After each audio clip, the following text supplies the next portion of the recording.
लोग चलते भी आ रहे हैं।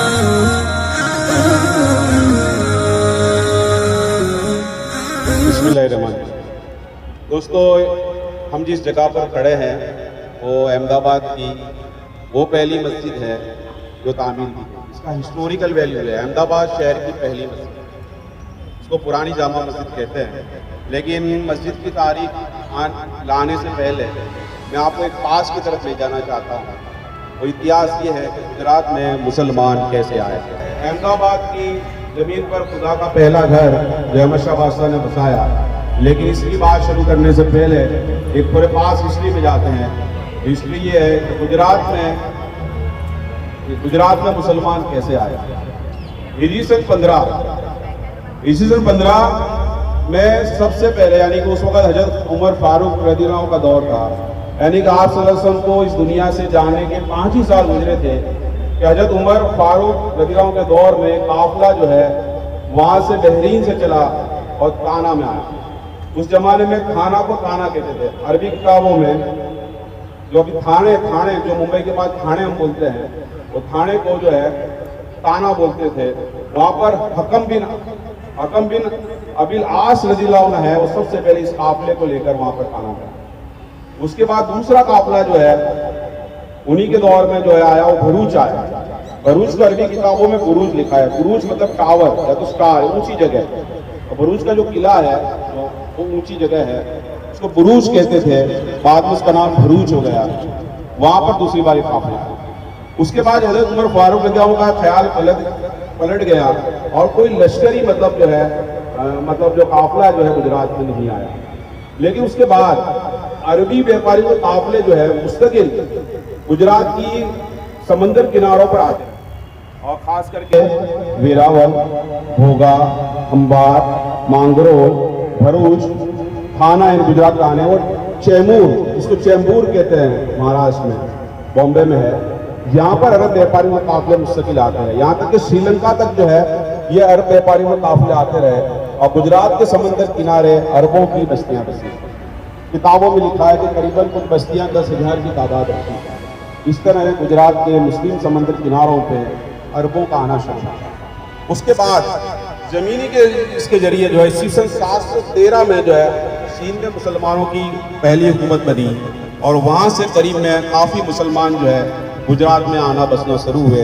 यहाँ तक कि गुजरात के सिद्धराज जयसिंह के ज़माने में बहुत सारे जो है यहाँ पर मुसलमानों की नॉर्थ गुजरात में जो है बसवाट शुरू हुआ। यहाँ तक कि जो शिया हजरात थी उस जमाने में कुछ लोग जो है बसना शुरू हुए। 1179 में शहाबुद्दीन घोरी ने जो यहाँ पर गुजरात पर हमला किया, लेकिन राजा कर्णदेव के सामने वो हार गया। उसके बाद 1196 में कुतुबुद्दीन ऐबक, जिसे कुतुब मीनार बनाया, उसने शहाबुद्दीन घोरी की जांच से जो है हमला किया। राजा कर्णदेव हार गया, लेकिन कुतुबुद्दीन ऐबक ने उसके साथ समझौता किया और दिल्ली जो है वो रिटर्न चला गया। उसके बाद जो है गुजरात में यहाँ वाघेला वंश का राजा कर्णदेव की हुकूमत जो है गुजरात के राजा कर्णदेव की हुकूमत थी।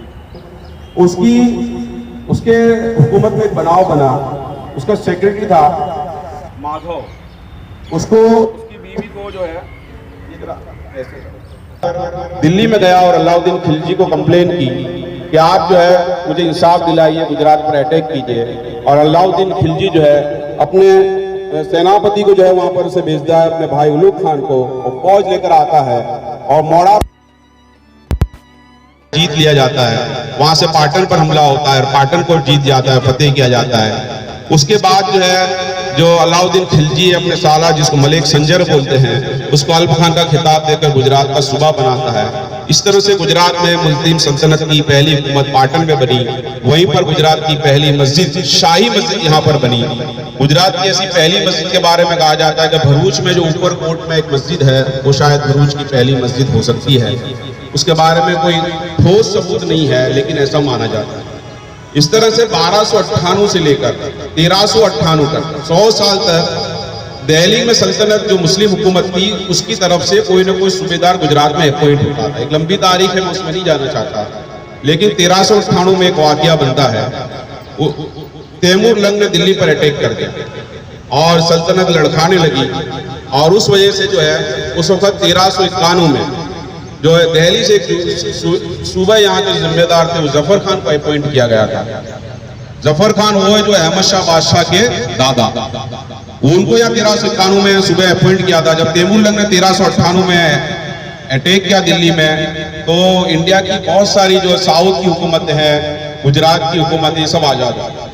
और इस तरह से जफर खान ने अपना जो है यहाँ पर 1407 में अपना तखल्लुस मुजफ्फर शाह ये लक़ब, मतलब अपना लक़ब लेकर वो गादी पर बैठे, और इस तरह गुजरात में आज़ाद मुस्लिम सल्तनत बनी। यानी कि 100 साल के बाद ये जो आज़ाद सल्तनत थी, उसी के दौरान ये सब जितनी मस्जिदें बनी हैं गुजरात की मुस्लिम सल्तनत की आज़ाद इस पीरियड में बनी, तो 160 साल तक मुगल यानी अकबर आया वहाँ तक ये चलती रही। तो इस तरह से जफर खान की जो है ये हुकूमत बनी। लेकिन तातार खान उनके बेटे थे, उनके दिल में ख्वाहिश थी कि मुझे दिल्ली कब्जे करना है, और उन्होंने जफर खान को कैद कर लिया। तातार खान की बाद में डेथ हुई, तफसील में नहीं जाना चाहता। फिर वापस जफर खान ने गद्दी संभाली। 1410 में उनका इंतकाल के पहले वो अपने पोते अहमद शाह